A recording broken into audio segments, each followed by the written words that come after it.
Hey guys, Shelby here with the second part of my series where I compare the Xbox One to the PlayStation 4. This part is going to be about the hardware and it may get pretty technical, but I'm going to try to explain it kind of as simply as I can. So we'll start off with the CPU. Both of them have an 8-core Jaguar processor made by AMD that is clocked at about 1.6 gigahertz. Now it's 8 cores each for both of them, so this means that games are going to have to become more multi-threaded. Because at the moment you might have a dual-core CPU in your computer. I have a quad-core, but most games only use 1, maybe 2 cores for the most part. So spreading them out across multiple cores is going to be a big improvement, and it should. Because there's 8 cores, each of them can do something independently of each other. For the next one, the GPU is integrated into the CPU for both of them. It's kind of, so it's onto the one chip. It's known as the AMD GCN, or Graphics Core Next architecture. And Xbox One has 768 shaders, or like shader units, and the PS4 has 1152. So that's the biggest difference here really we've got, because they're both clocked at 800 megahertz each as well. So they're similar, but the PlayStation 4 just has more of these. So there's a difference here. And you'll see when I get up to the RAM in a second that they've gone with slightly different approaches to how they want to kind of use the console. One thing that Microsoft do have going for them, however, is with the less shader units enabled, there will be slightly better power consumption and there won't be as much heat from the console. So that's just a trade-off that they've obviously made, because they've gone for a very efficient power efficient system, with the PlayStation 1 going for something that's slightly more expensive, slightly more there's more heat output, but there is more performance. So the Sony went for 8 gigabytes of GDDR5 RAM, clocked at 5.5 gigahertz, with something that's with 7 gigabytes for gaming and then 1 gigabyte left for the OS.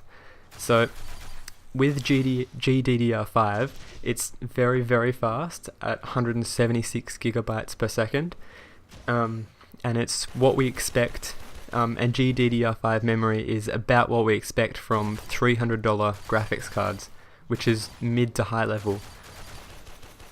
On the other hand, Microsoft went with 8 gigabytes of DDR3, 2133 megahertz RAM, with 32 megabytes of embedded RAM, with 5 of the 8 gigabytes dedicated for gaming and 3 gigabytes for the OS, because remember, they are running kind of 3 OSs in one on that.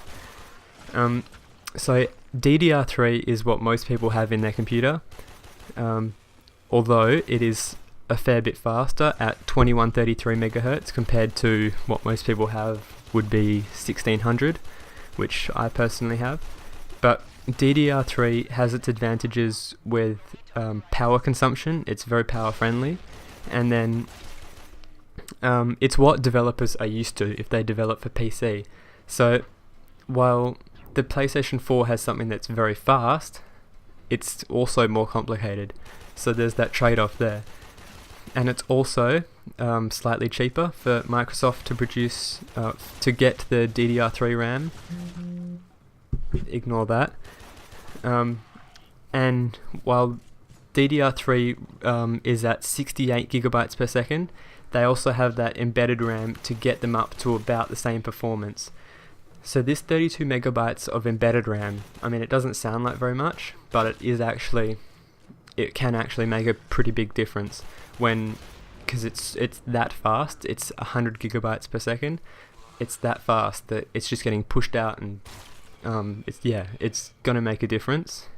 So because Xbox have gone with DDR3, it kind of makes it they've gone for that different approach where it's not just for gaming, it's also for media, for media, as we've seen with their reveal that was also not well received that well. But PlayStation 4 have just gone for the graphics, and the gaming is their primary goal, with the other things there, but it's not the focus.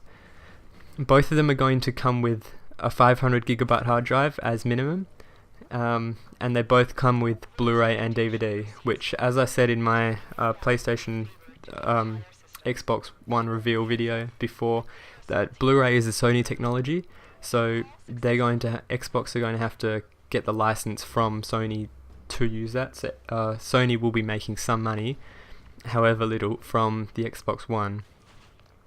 So because it's hard to say what the performance difference will be, but as it stands, the graphics performance is different. There is more performance from the PS4 side, with the 1152 shader units compared to 768. So it's going to be interesting to see how that turns out. But as it stands now, the PS4 does have more performance, so the difference will be there.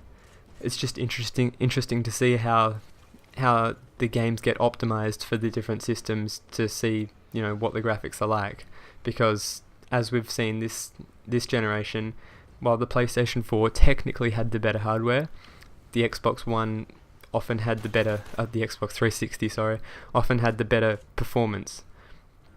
So for this reason, I'm going to give the PS4 an 8 out of 10 and the Xbox One a 7, because they're both pretty good systems and they're both big upgrades over the current generation consoles. It's just interesting to see how the different approaches they've gone, because they have a different focus.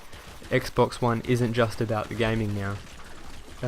So that's pretty much it. 7 out of 10 for Microsoft's Xbox One, and 8 out of 10 for Sony's PlayStation 4. I'll catch you in the next one. I will be looking at the looks of the console. That's sort of subjective, but I've got some things there that I'd like to go over. So make sure to subscribe, and I'll catch you in the next video.